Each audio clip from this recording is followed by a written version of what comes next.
가치관이 공유되는 사람을 만나 결혼하고 싶습니다. 저를 이해해주고 존중해주는 배우자를 만날 수 있을까요? 없습니다. 저는 결혼 잘했거든요. 그래서 그러니까 결혼을 자꾸 로또라고 생각하면 안 돼요. 팔자 고쳐야지 이렇게 생각하면 안 돼요. 사랑이라고 하는 거는 희생이거든. 내 시간과 돈과 마음과 정성을 쏟는다는 것이 어떤 건지를 알아야 되거든요. 일단은 제일 중요한 게 대화가 돼야 되는 거예요. 그러려면 어때요?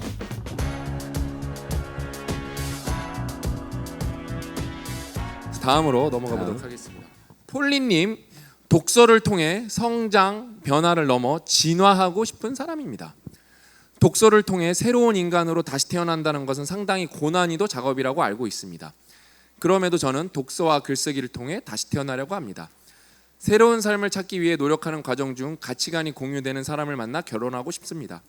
그냥 제 인생을 자기개발 시간에만 투자하여 묵묵히 살다 보면은 저를 이해해주고 존중해주는 배우자를 만날 수 있을까요?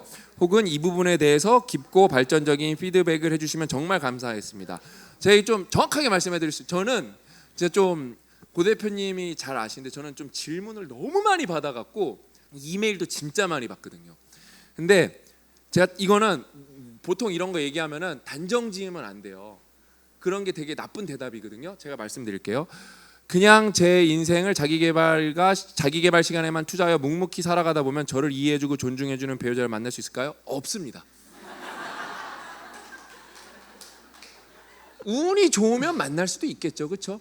근데 거의 없다고 보시면 되고, 여기 또 20대, 30대 이제 결혼을 할 친구들한테 제가 좀 결혼 팁을 드리려면은, 여러분이 결혼을 잘하고 싶으려면은 결혼에 대해 굉장히 적극적이어야 돼요. 자꾸 만나보려고 노력을 해야 돼요. 그러면서 거절당하는 거에 상처받을 필요가 없어요. 우리가 여러분 살면서 거절을 몇 번이나 받아봤고 이성한테 거절을 몇 번이나 받아봤겠어요, 그렇죠? 다 막 10번 미만일 거예요. 아웃라이어들은 뭐 100번일 수도 있겠지만 보편적으로는 중앙값은 뭐 5번 미만으로 떨어질 거예요. 그러니까 이것 자체의 경험이 없기 때문에 내가 누군가 좋아하고 만나려고 이렇게 컨택했는데 이 사람이 나를 거절하고 싫어해. 그럼 거기서 상처받거든요. 내가 이런 게 만나는 과정이 힘들고 그래서 나는 혼자 살게. 그거는 여러분이 원하지 않아도 그렇게 돼요. 만약에 못 만난다면 그거를 나는 적극적으로 혼자 살 거야. 그런 거 할 필요가 없어요. 그냥 일단은 내가 좋은 사람 만나봐야지 하다가 안 되면 뭐 혼자 사는 것도 하나의 인생의 방향이니까요. 그렇죠? 저는 그것도 굉장히 존중해요. 그래서 적극적으로 만나보려고 노력을 해야 돼요. 근데 생각보다 이렇게 마음 먹는 사람이 별로 없어요. 그리고 이제 가치관이 공유되는 사람을 만나 결혼하지 마시고요. 사랑하는 사람하고 결혼했으면 좋겠어요. 그 다음에 가치관이 공유되면 좋은 거죠. 사랑이라고 하는 거는 희생이거든요. 자기 개발만 해서는 안 되겠죠. 다른 사람에게 내 시간과 돈과 마음과 정성을 쏟는다는 것이 어떤 건지를 알아야 되거든요. 그럴 때 확률적으로 더 좋은 사람, 또 확률적으로 결혼 만났을 때도 훨씬 더 좋은 관계가 유지될 수 있으니까 좋은 사랑 하시기 바랍니다. 네, 아니, 이거는 제가 그다음에 또 여러분 이거 결혼은 중요한 문제니까 제가 저는 결혼 잘했거든요. 그래서 이렇게 깨알같이 너무 가족 마케팅이 들어갔나요? 아니 가족 마케팅이 아니라 생존 마케팅, 생존 마케팅이 들어갔나요? 저도 나도 그게 있어요. 그러니까 여기 다 답이 나와 있는데 저를 이해하고 존중해주는 배우자를 만날 수 있을까요? 고 대표님이 말씀하셨는데 여러분이 이해해주는 게 더 편한 거예요. 그게 능력이에요. 그래서 강인하메인 같은 거에서 공감 만들고 그런 책 읽고 왜 훈련을 해야 되냐? 내가 이해를 해줄 수 있고 내가 여유가 있고 내가 더 뭔가 이끌 수 있으면은 정말로 내가 만날 수 있는 사람의 폭이 확 넓어져요. 그러니까 결혼을 자꾸 로또라고 생각하면 안 돼요. 내가 이 사람 만나서 팔자 고쳐야지 이렇게 생각하면 안 돼요. 그래서 여러분들이 자꾸 이해해 주려고 그래야 되지. 자꾸 뭔가를 이해받고 그 러브 팩츄얼리 나올 거예요. 뭐 조건 맞추다 보면 한 16만 분의 1로 줄어들어요. 그래서 없어요 막. 일단은 제일 중요한 게 대화가 돼야 되는 거예요. 그러려면 어때요? 대화가 된다는 걸 쉽게 생각을 해보세요. 대화가 더 잘 되는 거, 내가 대화할 수 있는 능력. 예를 들면 이걸 조금 더 쉽게 설명해 볼게요. 그러니까 대화의 깊이 이런 걸 떠나서 표면적으로 하면은 여러분이 영어를 잘할 줄 알아? 그러면 남성분이면은 외국 여성분이랑 대화되는 거고, 그렇죠?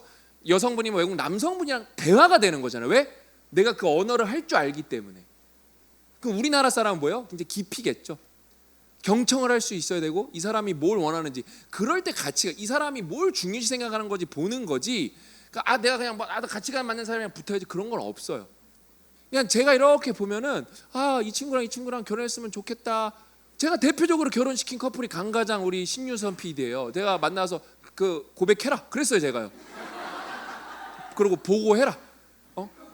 그래서 제가 얼마나 그때 깜짝 놀랐냐면은 제가 그래서 그걸 만나고 자랑스럽게 형 내가 강가장한테 유선이한테 고백하라 그랬어. 제가 전화로 했어. 야 유선이가 안 좋아하면 어떡해. 그래서 내가 식은땀이 나는 거야. 당연히 유선이가 좋아해 줄 거라고 생각했는데 그래서 떨리는 마음으로 유선이한테 전화를 해봤어. 너는 강가장이 어때?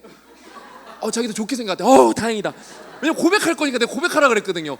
그래 다 보고를 했어요 저한테. 고백했습니다 박사님 이러면서. 그러니까 나를 이해해 주는 사람을 찾지 말고 내가 이해해 줄 수 있는 능력과 그걸 키우세요. 그러면 여러분이 만날 수 있는 폭이 확 늘어나서 이게 뭐로 연결되는 거예요? 강인함의 힘에서 자기결정 욕구의 첫 번째가 뭐였어요? 선택의 욕구예요. 그러니까 내가 선택할 수 있는 것 자체가 내가 욕구를 더 많이 충족할 수 있는 거예요. 근데 나를 만날 사람을 기다리고 있어. 나를 이해해 줄 사람을. 그러면 여러분이 통제할 수 있는 게 뭐가 있겠어요? 운명에 맡겨야 돼요. 통제감이 없어요 거기에. 그렇죠? 그래서 내가 능력을 키우는 게 굉장히 중요한 거고 마음도 넓히는 게 중요한 거고 대화법도 익히는 게 굉장히. 그래서 인간관계론 같은 책이 진짜 명저인 거예요. 그냥 시대를 초월해서 사랑을 받는 게 그 대화가 너무 힘들고 관계가 너무 괴로우니까. 그래서 여러분들도 다 좋은 결혼하셨으면 좋겠습니다. 인스타 마무리해도 될 것 네. 같아요. 다음은 러브고강님.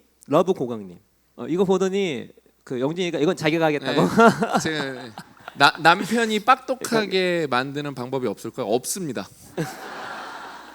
농담이고 쉽지 않죠, 그렇죠? 일단은 왜 남편이 빡똑을 해야 되냐? 왜 남편이 빡똑을 해야 되냐? 자기 개발하면 너무 좋죠, 그렇죠? 근데 이것도 일종의 강압이고 솔직히 조금 더 과장 보태서 말하면 폭력이 될 수도 있는 거예요. 왜? 내가 아직 독서할 힘도 없고 독서할 마음도 없는데 자꾸 나보고 책 읽으래. 괴롭거든요 그거. 그 다음에 그러면서 심지어 살짝 깔봐. 그러면 거기에 진짜 저는 폭력이라고 생각해요. 살짝 깔봐 거기에 대해서. 왜 책을 안 읽지 그러면서? 왜냐하면 사람마다 다 다른 거거든요. 어떤 사람은 영화에서도 인생의 답을 찾는 거고 어떤 사람은 운동에서도 찾는 거고 근데 어떤 사람은 책에서도 찾는 건데 이거를 무조건 이 사람 읽었으면 좋겠다. 그거를 조금 뭐랄까 조심스럽게 저는 접근하는 게 중요하다고 생각하고 그 다음에 만약에 읽게 하고 싶으면은 그거예요. 읽게 하는 방법이 있어요. 남편을 잘 알아야 돼요. 아내면 아내를 잘 알아야 돼요. 그래서 이 사람이 관심 있는 거 좋아하는 책을 줘야 돼요. 그러면 해요. 그러다 보면 이제 독서의 효용을 알고 그 아까 이제 강인함의 힘이랑 연결되는 거거든요. 독서하고 나면 또 뿌듯함이 있거든요. 그럼 거기서 자존감이라는 부산물이 또 나오죠. 그럼 그 에너지 갖고 또 다른 책 읽는 거거든요. 저는 저희 딸한테 책을 많이 읽으라고 하는데 어려운 책 뭐 딴집 애가 이거 읽는다 그러니까 이 책 읽어봐. 저는 그렇게 주곤 안 하고 우리 딸이 좋아할 것 같은 소설만 주거든요. 일단 얘가 책에 취미를 붙이고 문해력이 생기고 그다음에 책을 들고 있는 힘이 있어야 되니까. 그래서 그 소설을 엄청 빨리 읽어요. 근데 조금만 어려운 책을 싹 껴넣으려 그러면은 어때요? 힘들어요 벌써. 책도 습관이 안 된 분들이 너무 많죠. 너무 강요하지 마시고 그다음에 그게 있어요. 아까 다 연결되잖아요. 본인이 빡독을 해서 너무 대단한데 그다음에 본인이 빡독을 해서 효용을 너무 크게 느끼고 영향을 주려 그런 적이 없는데 영향을 받는 거죠. 제 친구들 중에 정말 오랜만에 전화 오는 친구들이 있어요. 아니면 선후배나 왜 저한테 연락을 하냐? 자기가 팀장이 됐고 자기가 진급을 했는데 이제 좀 책을 읽어봐야 될 것 같다고 자기가. 그리고 물어볼 사람이 너밖에 없다고. 그럼 제가 또 막 쭉쭉쭉쭉 얘기해줘요. 그러니까 저는 그 친구한테 영향을 준 게 아니잖아요, 그렇죠? 자연스럽게 저한테 물어본 거고 그렇게 독서하다 보니까 이거 안 읽었으면 큰일 날 뻔했다. 그러니까 퓨처 셀프가 진짜 좋은 책이었던 게 뭐냐면 읽기 쉽고 얇고 좀 명료해요. 그 다음에 그 예시가 너무 훌륭했어요. 아이가 있는 부모님들은 진짜 다 공감했을 거예요. 특히 그 머릿말에 나오는 내가 타임머신을 타고 와서 이 기회를 다시 얻었다. 막 눈물이 다 나는 거야 그게. 책 안 읽는 사람도 제 주변에 퓨처 셀프는 되게 많이 읽었어요. 왜냐면 그 읽을 명분이 너무 확실한 거야. 그러면서 힘도 얻고 강요하지는 말자. 저도 거의 뭐 비슷합니다. 그래서 왜가 되게 중요한 것 같아요. 내가 자기 욕심인가. 오히려 이번 기회에 남편이 만약에 빡독을 안 하고 있다면 왜 빡독을 안 할까, 못 할까. 그래서 남편에 대한 이해도를 높이는 시간이 됐으면 좋겠고, 그러면 저는 빡독하는 것보다 훨씬 더 유익하다는 생각이 들고, 그다음에 전국적으로는 이제 똑같아요. 자기가 독서를 하고 변화한 모습을 보여준다. 그 외에는 맡긴다가 맞다는 생각이 들고요. 대신 이제 약간 팁을 2가지 정도 이렇게 한번 시도해 볼 수 있다. 실질적으로 하는 거 있다면, 하나는 뭐냐면 제가 아는 지인이 하는 건데 1년에 한 번 정도 그 공식적으로 서로가 서로에게 부부끼리 상대방에게 원하는 걸 얘기하는 그런 시간이 있습니다. 하나인 경우도 있고 3개인 경우도 있어요. 그래서 그때 야, 나는 너가 이렇게 했으면 좋겠어. 그러니까 거래를 하는 거죠. 거래를. 그래서 뭐 3개면 3개씩을 거래를 해서 그거를 본인이 남편이 정말 원하는 거, 혹시 정말 좋은 거라면 이거를 하는 거, 이런 시간을 가져뒀고요. 2번째로는 이거 조금 자본주의적이긴 한데 가능성이 있죠. 가끔 이렇게 이게 그 부부끼리 좀 친하다. 네. 그리고 뭔가 돈이 좀 있다고 돈을 좀 걸면 돼요. 네. 실제로 재미가 있는 거죠. 그나마. 그래서 영준이 얘기했던 것처럼 남편이 어떤 사람인 걸 알면 거기에 맞춰서 전략이 나올 수 있을 거라는 생각이 들어요. 근본적인 거는 일단 거 처음에 바꾸기 힘들다. 그리고 내가 왜 이걸 하려고 하는가 점검. 2번째로는 내가 먼저 열심히 독서를 하면서 변화하는 모습을 보여주자. 3번째로는 이런 관계 속에서 팁을 좀 발휘해가지고 전략을 짜면 좋지 않을까라는 생각이 듭니다.